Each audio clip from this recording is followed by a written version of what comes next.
En nuestra reunión pasada, dentro de nuestra serie Cambiando el Chip, empezamos a hablar acerca de un aspecto en el cual también tenemos que cambiar nuestra mente para ajustarla a lo que la Biblia dice, y este aspecto es la iglesia.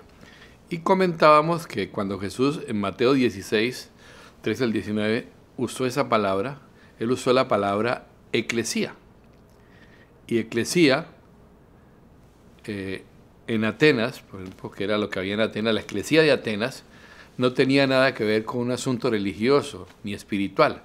Describía simplemente un cuerpo de ciudadanos, hombres y mujeres, reunidos en la asamblea para considerar asuntos de estados o gobierno de las ciudades, con autoridad para influir y modificar de manera decisiva el destino de las mismas. Y hacían puras labores de una asamblea de gobierno. Lo único que él hizo fue agregarle mi eclesía, su eclesía. Es como si hubiese dicho, yo tengo mi eclesía, mi asamblea propia, que voy a edificar, que también está compuesta de hombres y mujeres, con autoridad, pero esta, para afectar el destino de ciudades, pero esta no solamente tiene autoridad en el mundo visible, sino también en el mundo invisible, que es donde se producen o se generan las cosas visibles. En todo caso, era un término completamente distinto y a la concepción que actualmente tenemos de iglesia, que como decíamos, hoy por hoy en nuestro concepto contemporáneo de iglesia, la gente tiene como en la cabeza que se trata de un edificio, un lugar donde los miembros asisten por lo menos una vez a la semana, pero difiere mucho realmente del modelo de la iglesia del Nuevo Testamento, de la que Jesús habló al principio. En la Biblia la palabra iglesia siempre escribía a personas, nunca a edificios. Y decíamos que tal vez para nosotros, para un creyente, pues esto que hablamos era fácil, podríamos decir que lo puede entender en alguna medida. Pero nos quedamos preguntando si alguien que no conoce al Señor, nada de la iglesia, nos preguntara qué es la iglesia, ¿qué le podríamos decir? Bueno, decíamos, o no sé si lo mencioné, pero lo voy a mencionar, que hay más de 27 imágenes, cuadros, ilustraciones o metáforas en la Biblia acerca de la iglesia, y vamos a resaltar únicamente 5, que son claves, y al comprenderlas, nuestra forma de pensar acerca de la iglesia con seguridad va a cambiar. Así que vamos a mirar esas imágenes o ilustraciones de lo que la iglesia es. En primer lugar, la iglesia es descrita como la familia de Dios. Vamos a leer para esto Gálatas 6:10, versión NBI. Dice así: por lo tanto, siempre que tengamos la oportunidad, hagamos bien a todos y en especial a los de la familia de la fe. Leamos ahora Efesios 2:19, versión NBI. Dice así: por lo tanto, ustedes ya no son extraños ni extranjeros, sino conciudadanos de los santos y miembros de la familia de Dios. Entonces la iglesia es comúnmente descrita como la familia de Dios. Nos llamamos hermanos, hermanas, así es como nos decimos unos a otros, así que esto habla de familia. Pablo dice en alguna parte: yo soy padre para algunos de ustedes. Llamó a Timoteo, su discípulo, mi amado hijo, y muchas veces utilizó esta expresión, amados hermanos. Y son todos términos que se usan indudablemente para describir los miembros de la familia y las relaciones de familia.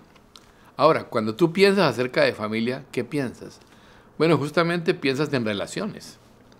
Piensas en amor, piensas en cuidado, piensas en interés, etc. De manera que si alguien se enferma, pues en el caso de una familia cristiana oramos por esa persona, o si alguien está lastimado, todos nos sentimos lastimados, afectados. Y esta es la comprensión de lo que es la iglesia, la familia de Dios. Otra imagen muy importante, una segunda imagen que encontramos en la palabra, es la novia de Jesucristo, la iglesia como la novia de Jesucristo. La iglesia es considerada como eso. En el libro de Apocalipsis uno ve al novio, que es Jesucristo, que viene por su novia, la iglesia. Leamos Apocalipsis 19, versículos 7 y 8, versión NBI. Dice así: alegrémonos y regocijémonos. Alegrémonos y regocijémonos. Alegrémonos y regocijémonos. Y démosle gloria. Ya ha llegado el día de las bodas del Cordero. Su novia se ha preparado y se le ha concedido vestirse de lino fino, limpio y resplandeciente. El lino fino representa las acciones justas de los santos. Ahora, cuando tú piensas acerca de una novia, ¿cuál es la primera imagen que viene a tu mente? Bueno, una mujer hermosa, vestida de blanco, que va caminando por el pasillo de la iglesia el día del matrimonio. ¿Y de qué nos habla esta imagen tan especial? Habla de pureza. Así que la iglesia, como tipo de la novia de Cristo, la iglesia, o tipificada en la novia, la iglesia debe ser una novia pura, una iglesia santa. El Señor dice claramente, sed santos porque yo soy santo. De hecho, nosotros muchos cantamos en canciones, santo, santo, santo, tú eres santo, Señor. Y eso es una verdad. Él es un Dios santo, Dios es un Dios santo. Pero también tiene una contraparte, es importante enfatizar el otro lado de la verdad, que es que ese Dios, quien es santo, espera que nosotros, su iglesia, seamos santos en Él. Sería una contradicción decir, oh Dios, tú eres santo, yo soy pecador y porque soy pecador puedo hacer lo que yo quiera. No, Dios dice claramente, sed santos porque yo soy santo. Desde hace bastante tiempo hay una palabra que ha venido una y otra vez a través de sus ministros, sus profetas, con respecto a la iglesia o hacia la iglesia, y es que Dios está purificando la iglesia. Dios quiere usar su iglesia. Quiere que la santidad fluya en medio de su iglesia. Quiere que su gloria entre en la iglesia y fluya hacia afuera. Pero para ello quiere utilizar instrumentos santos. Y la palabra dice claramente, antes de que Él juzgue al mundo, nos va a juzgar a nosotros primero. ¿Verdad? En 1 de Pedro 4:17 nos ilustra esta verdad, la expone. Dice así, porque es tiempo de que el juicio comience por la familia de Dios. Y si comienza por nosotros, ¿cuál no será el fin de los que se rebelan contra el Evangelio de Dios? Así que la Biblia dice claramente que el juicio de Dios empieza por su casa. Claro, cuando nos juzgamos a nosotros mismos por medio de la palabra de Dios, entonces obviamente no seremos juzgados por otros. Es lo que Dios le dice a la iglesia. Yo les estoy dando una oportunidad para que sean limpios, para que los pecados ocultos que hay en sus vidas sean tratados con firmeza. Porque sabemos bien, la Biblia lo dice, que los pecados secretos que no se tratan en privado se convertirán tarde o temprano en escándalos públicos. Y es lamentable que durante las últimas décadas hemos visto muchos escándalos públicos en hombres y mujeres de Dios, sintiéndose miserables porque fallaron en el sentido de resolver y enfrentar esos pecados ocultos en privado, y como no se hizo así, se convirtieron en escándalos públicos. Ahora bien, sabemos, Dios es un Dios de misericordia, y por eso, antes de que trate con nuestros pecados en público, Él nos va a dar convicción por medio de su Espíritu Santo, y nos va a hablar, hijo mío, hija mía, arrepiéntete. Y es simple, cuando escuchamos al Espíritu Santo y nos arrepentimos, que recuerdan es un cambio de mente, confesamos nuestros pecados, los llamamos como Él los llama, el perdón y la limpieza viene de parte de Dios sobre nosotros. Y los pecados, como dice la palabra, son cubiertos con la preciosa sangre de Cristo. Repito, Dios es misericordioso. Dios no es un Dios que en el momento en que tú pecas, se lo anuncia a todo el mundo. ¡Hey, Mario ha pecado! No, gracias a Dios no es así. ¿No se alegran ustedes de que Dios no sea así? Él es misericordioso, Él nos da un tiempo para arrepentirnos y para caminar correctamente, porque nosotros somos la novia. La iglesia es la novia que Él ama. Y Dios sigue todavía haciendo en la iglesia hoy eso, madurando la iglesia, sanando la iglesia. Él viene por una iglesia madura, pura y sin mancha. ¿Cuántos de ustedes quieren considerarse como parte de esa novia sin mancha de arruga?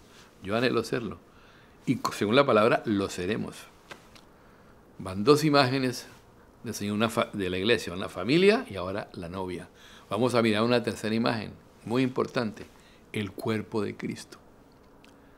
El cuerpo de Cristo. Primera de Corintios 12:27 lo dice muy claramente. Voy a leer NBI. Ahora bien, ustedes son el cuerpo de Cristo y cada uno es miembro de ese cuerpo. Bueno, cuando uno piensa acerca de un cuerpo, pues piensa acerca de los diferentes miembros, diferentes funciones que realiza cada uno de ellos. Digamos, los ojos, la nariz, la boca, los oídos, etcétera. Todos son diferentes y tienen distintas funciones. Y el ojo no le puede decir a la nariz, yo no te necesito, porque si mi ojo le dijera a la nariz, no te necesito, yo no podría ponerme mis gafas para leer cuando las necesito, ¿verdad? Pues no tendría dónde ponerlas. El punto es que diferentes miembros ejercen diferentes funciones en el cuerpo natural. Igual es en la iglesia. Dios nos ha dado a cada uno dones diferentes. Y la Biblia no nos llama a envidiar los dones de otros, ni a ambicionar el don de otra persona. O sea, no debemos decir algo como yo quiero ser una mano, yo quiero ser un pie si no lo soy. Dios nos ha dado a cada uno un don diferente, importante, y es importante, siendo especialmente que lo descubramos a medida que servimos en la iglesia. Como ya vimos, y quiero reiterar, no se trata de un local, sino se trata de personas que se deben desarrollar y ser la iglesia donde están. ¿Qué pasa? En el cuerpo de Cristo, cuando todos los miembros están funcionando efectivamente en su función, ahí es donde realmente nos podemos empezar a mover y la iglesia se vuelve realmente efectiva. Un apóstol dio una ilustración al respecto que me gusta mucho. Él dice que la iglesia a veces lucha contra el enemigo como dándole palmaditas, ¿no? Eso no es pelear realmente. Uno para poderle procurar darle un knockout a un enemigo en un combate, todo el cuerpo debe estar involucrado. El cuerpo debe estar en la posición correcta, las piernas deben estar en la posición correcta, como un boxeador o un luchador. Y cuando vamos a dar el cuerpo, los puños no se dan con la sola... Cuando uno va a dar un puño, todo el cuerpo se mueve. Y hablando espiritualmente, en ese sentido, el diablo es noqueado cuando toda la iglesia se mueve junta, y así es cuando la iglesia se fortalece realmente.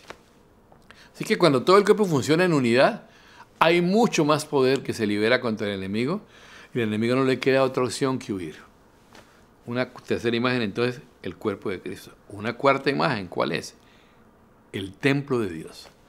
Y miremos 1 Corintios 3:16, versión NBI. Dice así: ¿no saben que ustedes son templo de Dios y que el Espíritu de Dios habita en ustedes? Si alguno destruye el templo de Dios, él mismo será destruido por Dios, porque el templo de Dios es sagrado y ustedes son ese templo. El templo no se está refiriendo a ningún edificio. Pablo habla de que nuestros cuerpos son el templo del Espíritu Santo. Y cuando nos unimos todos, nos convertimos en ese templo santo para el Señor.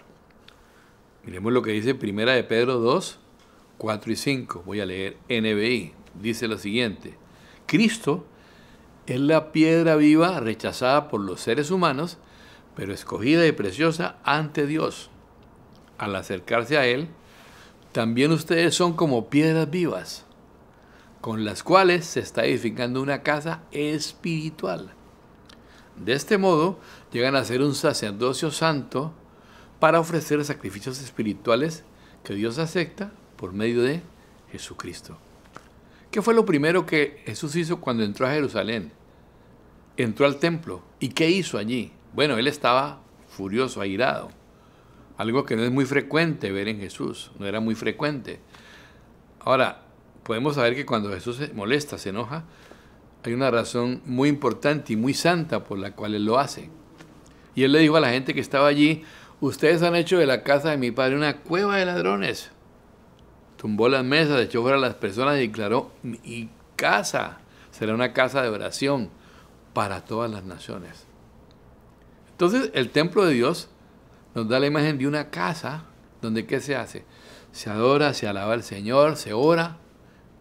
Y Dios ha estado en este último tiempo liberando una unción de adoración y oración muy poderosa en todo el mundo, muy fuerte. De hecho, la forma en que la iglesia está orando hoy es muy diferente a como oraba, no sé, 15 años atrás, 20 años atrás. Aún nuestra vida personal de oración es diferente, o debería serlo. Pues hemos tenido mayor revelación de la palabra de Dios. Y cuando tenemos mayor revelación de dicha palabra, esa palabra, vamos a orar con más inteligencia. Cuando oímos de Dios, cuando podemos orar para escuchar de Dios, vamos a poder orar más eficazmente. Nuestras oraciones son como flechas que dan exacto en el blanco. Y hay una quinta y última ilustración o imagen, que es el ejército de Dios. Efesios 6:12 lo ilustra. Voy a leer la versión, la Biblia de las Américas. Dice, porque nuestra lucha no es contra carne y sangre, sino contra principados, contra potestades, contra los poderes de este mundo de tinieblas, contra las huestes espirituales de maldad en las regiones celestiales. ¿De qué nos habla esta expresión, el ejército de Dios? Bueno, obviamente tiene que ver con guerra, lucha. Es guerrear contra el enemigo sobre una base, sobre la base de la victoria consumada de Jesús. Colosenses 2:15 nos define claramente esto y quiero que la leamos en dos versiones. Reina Valera 60 y otra versión que es PDT, que es Palabra de Dios para Todos. La Reina Valera 60 dice así: y despojando a los principados y a las potestades, los exhibió públicamente, triunfando sobre ellos en la cruz. La versión Palabra de Dios para Todos, PDT, dice lo siguiente: Él venció a todos los poderes y fuerzas espirituales a través de la cruz, desarmándolos y obligándolos a desfilar derrotados ante el mundo. Qué bonita esta versión. Lo que está diciendo aquí es que Jesús ganó la batalla en la cruz por nosotros. Él ya ganó la batalla. Si bien es cierto que Adán y Eva perdieron la autoridad debido a su pecado, también es cierto que el postrer Adán, el último Adán, Jesús, la recuperó, la ganó por nosotros. De manera que, y nos la entregó, de manera que Satanás está ocupando la tierra ilegalmente. Y lo que Dios quiere es que su pueblo, la iglesia, vuelva a tomar posesión de su tierra. El diablo no tiene ningún derecho legal sobre la tierra, de las personas, ni de las naciones, porque Cristo murió por su pueblo. Cristo murió para cancelar todas las maldiciones. Nosotros somos su ejército y como tales, como todo ejército, debemos tener disciplina. Ser un discípulo implica tener disciplina. Cuando nos rendimos cuentas mutuamente, nos chequeamos y apoyamos uno al otro para que podamos tener una vida disciplinada. Eso es parte de la disciplina. Rendir cuentas, chequearnos uno a otro y apoyarnos. Entonces, para poder ser un soldado de Cristo, debemos tener disciplina. Y debemos cuidar nuestro peso corporal, como iglesia en ese caso. Y como un soldado, también ejercitarnos para no tener peso excesivo que dificulte nuestra lucha ni nuestra carrera, ¿no? En alguna parte se habla de despojándonos de todo peso y del pecado que nos asedia. Pero así como el soldado hace ejercicio físico para mantenerse en forma, nosotros debemos hacer ejercicio espiritual como soldados también del ejército de Dios. Así que hemos visto 5 imágenes o ilustraciones de la iglesia: la familia de Dios, la novia de Jesucristo, el cuerpo de Cristo, ¿verdad? El templo de Dios y, en último lugar, el ejército de Dios. Son 5 ilustraciones que nos ayudan a tener mayor claridad y como que ayudarían casi a cualquier persona como a empezar a entender lo que es la iglesia. Uno puede preguntarse, ¿la iglesia es 20% familia, 20% novia, 20% templo, 20% cuerpo y 20% ejército? No, de ninguna manera. Es lo mismo que sucede con los roles de una persona. Los roles que cualquiera puede tener en la vida. Por ejemplo, yo soy esposo de mi esposa, soy pastor de la iglesia, también soy líder de adoración y otras cosas más. Entonces sería correcto decir, soy 33% esposo, 33% pastor, 33% líder de adoración. No, eso no es correcto. Yo soy 100% esposo, soy 100% pastor y director de adoración 100%. Cuando estoy en mi casa con mi esposa, en mi cotidianidad, yo soy 100% esposo. Cuando predico o ministro a la iglesia, soy 100% pastor, como lo estoy haciendo ahora. Y cuando dirijo adoración, lo hago al 100%. Lo mismo es con la iglesia. La iglesia es 100% familia, 100% novia, 100% cuerpo, 100% templo y 100% ejército. Debemos ver la iglesia en su perspectiva total. No podemos enfatizar solamente una de esas imágenes y dejar las otras cosas de lado o minimizarlas. Que por ejemplo, Si pensáramos que la iglesia es solo ejército, nos fuéramos solamente hacia ese lado, que no es, y no una familia, le diríamos al soldado, no me importa si estás enfermo, no me importa si estás bien, vas a salir a pelear, a evangelizar, no me interesan los problemas personales que estás enfrentando, no me importa si estás lastimado, soldado, levántate. ¿Qué le puede pasar a la iglesia si pensamos así? Que de pronto no vas a tener ejército, ¿por qué? Porque no podemos negar el hecho que también somos una familia y que hay relaciones que hay que cuidar y mantener, que hay amor, que hay cuidado, que hay interés uno por el otro. Entonces alguien dirá, bueno, ¿cuál es la manera? Nos levantamos todos juntos y si mi hermano está deprimido, voy donde él, voy, le aconsejo, oro por él, lo escucho, lo levanto y le digo, hermano, vamos a luchar juntos, hombro a hombro, en el ejército, luchemos juntos contra el enemigo. Esa es la imagen de la iglesia. Así que es importante que tengamos una imagen equilibrada o balanceada de la iglesia. ¿Cuál es la iglesia por la que viene Jesús? Viene por una iglesia que manifestará todas estas cualidades. Hermanos y hermanas, novia, templo, cuerpo, pero también soldados de la cruz. En la tercera imagen que vemos que Dios viene por una iglesia fuerte y gloriosa. Jesús no viene por una iglesia débil. La Biblia dice que será fuerte y gloriosa.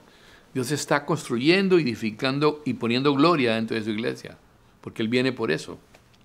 Si uno lee realmente Apocalipsis, ¿por qué clase de iglesia es que Jesús viene? ¿Qué mensaje encontramos allí?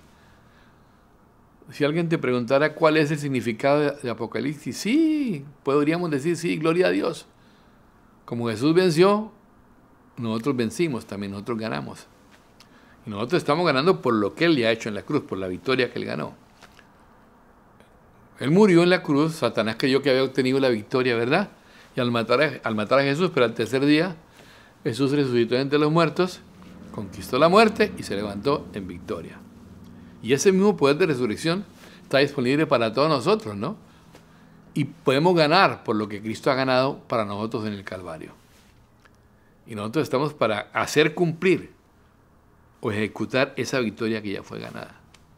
Como dice Pablo, claramente, yo no me avergüenzo del Evangelio porque es poder de Dios para salvación, primero los judíos, luego para los gentiles, pero el Evangelio, la predicación del Evangelio es la respuesta global para el mundo. Es decir, tú y yo estamos del lado ganador. Winston Churchill, el primer ministro británico, durante la Segunda Guerra Mundial dijo, ¿cuál es nuestro objetivo? La respuesta fue una sola palabra, victoria. Victoria a toda costa. Victoria a pesar del terror, victoria sin importar lo duro, difícil que sea el camino. ¿Por qué? Porque sin victoria no hay sobrevivencia. En una guerra no hay nada que pueda reemplazar o sustituir la victoria. Así que tú y yo no estamos aquí para negociar un tratado de paz con el enemigo. No hay tal cosa, o ganamos o perdemos. Y el libro de Apocalipsis nos dice que ganaremos porque ya Cristo ganó y lo que debemos es hacer cumplir o ejecutar esa victoria. Dios nos ha comisionado para liderar ese ejército de Dios, para hacer que esa victoria se ejecute o se cumpla. Mis amados, la novia estará lista y el Evangelio será predicado, a pesar de todas las circunstancias que atravesamos, como esta del tiempo presente. Y la Biblia dice que un día estaremos parados en medio de una multitud de personas que dice que será de toda tribu, lengua y nación, todos salvos y todos proclamando gloria al Cordero que fue inmolado desde antes de la fundación del mundo. A Él sea la gloria, a Él que reina eternamente y para siempre. Eso es en lo que Dios quiere que se convierta a su iglesia. Él no va a regresar por una iglesia que se está escondiendo. Jesús dijo que las puertas del Hades no prevalecerán contra ella. No es una iglesia que está como protegiéndose, no, está avanzando. ¿Sí? Y tampoco la Biblia dice que en los últimos días aquellos que mejor se escondan van a ser salvos. No, la Biblia dice aquellos que vencieren, yo les daré la corona de vida. Para vencer es que Dios nos está llamando hoy. Lo que significa que van a venir obstáculos, pero mis amados, ya sabemos que la victoria ha sido ganada. ¿Y qué debemos hacer? Orar por la iglesia hoy. para que se levante, se enfoque en lo que Cristo ya ha hecho por nosotros y se enfoque en que esta sociedad, esta nación, en que nuestros países pueden llegar a transformarse a lo que nuestros países pueden llegar a ser, parados en esa verdad. No solamente sabemos que la iglesia va a terminar muy bien, sino que por medio de la palabra podemos saber que la iglesia empezó muy bien. Y si uno mira cuidadosamente el libro de los Hechos, se va a dar cuenta que la iglesia del primer siglo creció en diversos aspectos. Pero bien, vamos a dejar eso para nuestra próxima reunión, así que oremos en este momento. Padre, gracias por esas preciosas 5 imágenes de la iglesia que tú nos has entregado, porque ilustran distintas facetas de lo que hacemos. Gracias, Padre. Gracias, Señor, es precioso eso. Gracias porque tú dices que la iglesia es la familia de Dios. También ilustra la iglesia como la novia de Cristo, la iglesia como el cuerpo de Cristo, la iglesia como el templo. Juntos somos la iglesia, el templo, y la iglesia como un ejército. Y yo te pido, Señor, porque cada uno de nosotros entienda que es parte de ello, que es parte activa de ello, y que cada uno de nosotros pueda asumir su lugar, tomar su lugar y cumplir la parte que le corresponde, siendo la iglesia, más que yendo a la iglesia. No vamos a la iglesia, somos la iglesia. Que esa palabra cale profundamente en nuestros corazones, y te doy gracias por esto en el nombre de Jesús. Mis amados, una gran bendición poder compartir hoy. Yo espero que esta palabra te anime, haya llegado a tu corazón y cada vez más se ha plantado allí que somos la iglesia y que donde nosotros, las personas, los creyentes, somos quienes podemos traer transformación y somos el centro de toda la obra redentora en esta tierra, de ejecutar eso que el Señor ya ganó, esa victoria que ya ganó en la cruz. Somos el cuerpo ejecutivo del Señor para hacerlo en la tierra. Que Dios te bendiga.